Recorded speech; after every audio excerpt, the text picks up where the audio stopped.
We're on.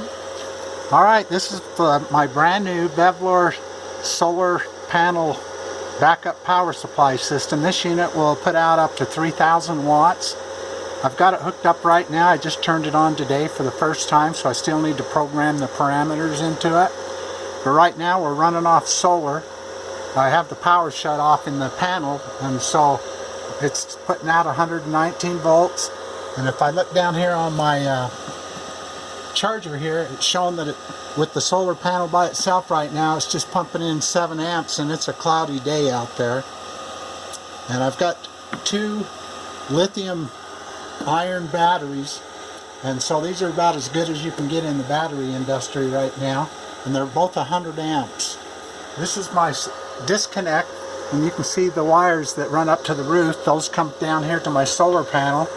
And then I have 2 40 amp fuses tied in here to protect in case there's a short or an overload. I've got a 110 outlet here, and I have one on the other side, on the outside of my shop. And this is the overload for it. It's a 20 amp breaker. These are 25 amps plugs that I have. And so, yeah, here we are. I'll go ahead and turn on the power. And when the power turns on, then this right here shows that it's getting power from the solar unit. But as soon as I kick my breaker on, it might take just a minute. I just heard it. They just send up a signal right there showing now it's running from, instead of my solar panels, it's running from the regular power source that we get. And it's also jumped up my charge right now to 16.8 amps, because right now, a cloudy day, 7 amps is about all it can do charging these batteries right now. But I want them to charge kind of slowly. That's kind of recommended for lithium batteries. And so I'm going to turn this back off. And it's telling you, oh, we lost our main power source. We're switching over to solar and these batteries.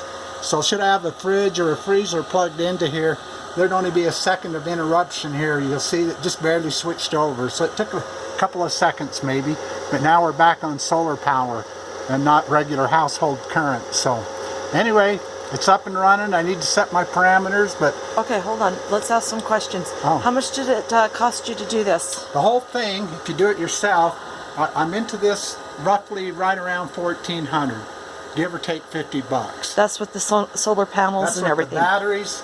I picked up the solar panels used. They're 265 watts a piece, and I bought 4 of them for $400. And so, even though they're older, they can lose 20% of their power, but it's still right around 1,000 watts at minimum that I'm going to get pumping in to charge these batteries, which is more than enough on a regular day. It should handle this really easily. And so, yeah, everything. This was about 400 bucks. That's what I paid for that. I bought it from China, and so that's why I paid so little for it. But apparently it seems to be working pretty good, and it has all kinds of data on the front here that you can look at. There's a menu that you can scroll through so you can see what percent of your batteries are charging and what the output is of those, and the expected life expectancy of, if you're plugged into a fridge, how long that's going to go without any input from additional power source. So yeah, I'm pretty excited to finish programming it and get it all up and running, and I'll tell you more about it when that happens.